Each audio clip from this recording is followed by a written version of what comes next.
again to the Premier, Mr. Speaker. There's a big difference between the LCBO and people's medical records in this province of Ontario.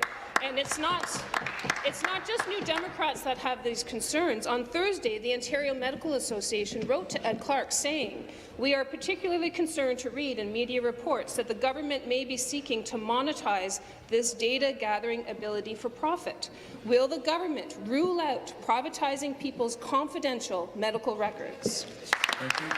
Mr. Speaker, I'm very pleased. You know, I saw the letter from Virginia Wally. I'm very pleased that the OMA agrees with us that patient information is not and will not and never should be up for sale, Mr. Speaker. I think that is that's a fundamental and a given that we should all agree to in this House, Mr. Speaker. But at the same time, there has been a huge investment in e-health. We know from an initial report from Canada Health Infoway that an estimated $1 billion in annual benefits to Ontario as a result of the investments that have been made, and almost $6 billion in cumulative benefits since 2007, Mr. Speaker. So we need to make sure that we understand the value of what has been produced because of those investments. We need to understand how we can move forward to provide the best digital health service, the best digital strategy for the people of Ontario. That's the work that we're doing, Mr. Speaker. Thank you. Supplementary.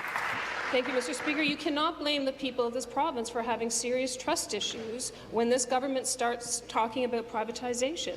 And it's not just New Democrats, it's also the Ontario Health Coalition who have concerns. After reading the minister's letter, the coalition said they are, and I quote, "deeply concerned that the bias of this valuation exercise will be towards for-profit privatization." And again, I quote, they say the privatization of patient records puts the confidentiality of patient records in jeopardy of being compromised. Will the government rule out privatization of medical records and not go back on your word later on?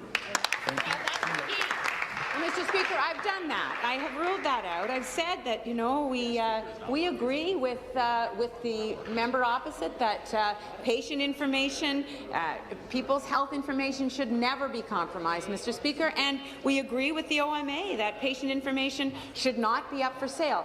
At the same time, Mr. Speaker, there may be opportunities to partner or work with others in medical, hospital, and related sectors to build on the assets that have been created by the investments that have been made by the people of Ontario, Mr. Speaker, and find ways to serve people and patients even better. Mr. Speaker, we have a minister in government, the Minister of Advanced Education, who has responsibility for a digital strategy government-wide, Mr. Speaker. We want to make sure that everything we're doing in the healthcare sector, Mr. Speaker, provides the best digital strategy, the best digital service, and the most efficient for the people of Ontario in their healthcare, Mr. Speaker. Final supplementary. Thank you, Mr. Speaker. Well, this government also said that they would not sell off Hydro One, and they went ahead and they did that as well. It's not just doctors and the Health Coalition. Hospital workers say, and I quote, "Health records are confidential, containing information that should not be plucked for its potential asset value to the provincial Liberal government." The Premier doesn't have a mandate to privatize health records from Ontarians, and it's clear doctors are worried, healthcare workers and advocates are worried, and hospital workers are worried, and they have good reason to be worried. Who has given this Premier a mandate to privatize digital healthcare in the province of Ontario? Responsible for digital government. Minister responsible for digitization. Well, thank you, Speaker, and let me be abundantly clear. E-health is not for sale. Personal health information is not and will not be for sale, Speaker. But let's take this opportunity to see the progress that has been made as a result of e-health. Order. A decade ago, only 770,000 Ontarians had access to EMRs. Now it's over 10 million, Speaker.